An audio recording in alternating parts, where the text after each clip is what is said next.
Most of the time you find that he might be in a thicket, hiding himself. If you get to spot you or smell you coming from the distance, if you're lucky enough,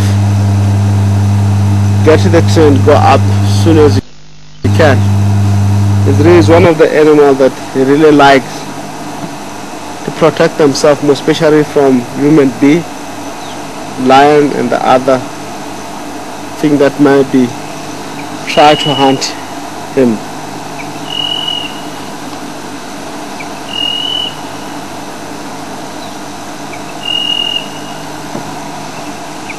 And most of the time you see buffalo, they're always accompanied by oxpecker. Oxpecker becomes security from the buffalo. When oxpecker get to see danger, would let the buffalo danger in the area. At the other side, oxpecker will benefit from buffalo because really walking here, the hunting ticks which will feed the security, and then the security is going to survive. If buffalo doesn't host ticks, I believe oxpecker won't bother them. They might go somewhere else where it can get food. So really buffalo provide food for the oxpecker, and the oxpecker provide service for the buffalo by turning to be security. And that relationship we call it mutualism. Two species benefit at the same time. Nobody harms the other one. So it's a lot more important. The symbiotic relationship of all the animals that they form all in the world is amazing. It looked like a buffalo and the oxpecker, somehow they can communicate. They can really understand each other, because once they see danger, they fly very high, give the signal. That signal that they give, buffalo know exactly what's going on. You find that the buffalo react from the signal that makes by the oxpecker. It's not more common to see it like that way. By not seeing lion, suddenly oxpecker give a one call, and the oxpecker would lead in the direction where the buffalo will go, where the lion will go. Suddenly they take the right direction and go away from the lions. So it's a lot more amazing. As you can see, as you can hear them now, if you can't, I can able to hear them. They're making, noise. They might want to leave the buffalo and go somewhere else, which is more happen. Sometimes if really wants to see, want to get an antelope in the area, you just listen for, or just pick the oxpecker direction where they're going. If they're flying east, you know that you're looking something like buffalo or rhino. We tend to follow them around, and they're really going to show us where it could be the other animals. So we have also a relationship with these animals, because they can show us, but we don't communicate with them by our mind, because we've been in the area for a while. We know exactly what's going on. Let's carry on. Our buffalo are starting moving to the drainage line, which is a lot more. I think we can't travel there, we can't drive in there because of the design of your vehicle. This vehicle especially needs in a very open area or roads, in a very good area that we can drive. But inside there, we won't try.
right here.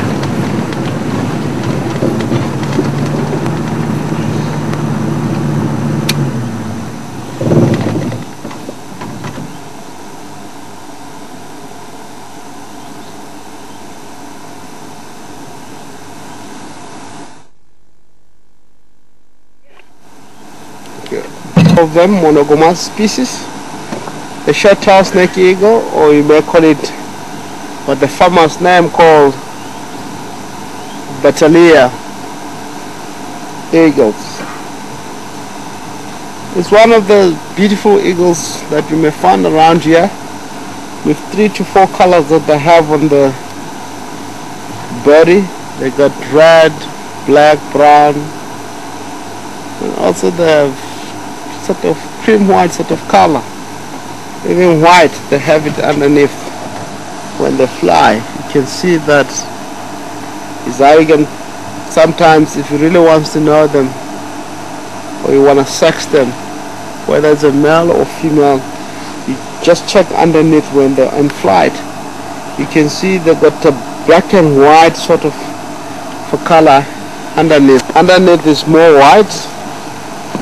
But really, if we get to see such a black color or a thin band underneath of Bateleur eagle, you know that it's got a white line cross from the wings to the other side. And sometimes it's a thin white sort of a color of a band that come across. Sometimes it's thicker one which is cross all the wings. So you really see the thin ones, you know that it's a female.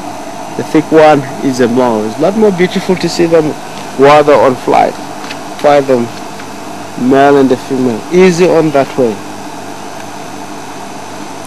And they tend to be a lot more territorial in the area where they are. They pick an area where they can put nest, and around that nest they might be 1 kilometer away sometimes if they really want to, but they can cover up to 19 square kilometers from the air boundaries with the other ones. So you tend to, if anything, get killed on that 19 square kilometer. If you are sitting here, if you fly very high, if he doesn't want to catch the thermals, he can see 18 kilometers away.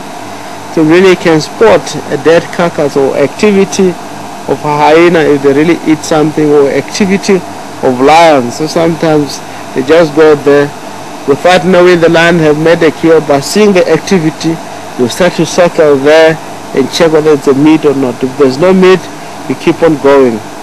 If it's a meat, you start to circle above, then it's a sign or it's a communications with the other eagles that eat meat. As far as Tony is one of it, and also vulture, different kinds of vulture, they start to flock in, come in that particular spot and investigate and find there's a meat. And what the short-tailed snake eagle do, if the lions move away, or it happened that they spot a dead impala, the short-tailed snake eagle, what he will do, he will land down and eat first. He will take off the eyes first, because the other eagles that can't eat meat, if they still eyes, it look like the animal is still alive. So their job is to go there and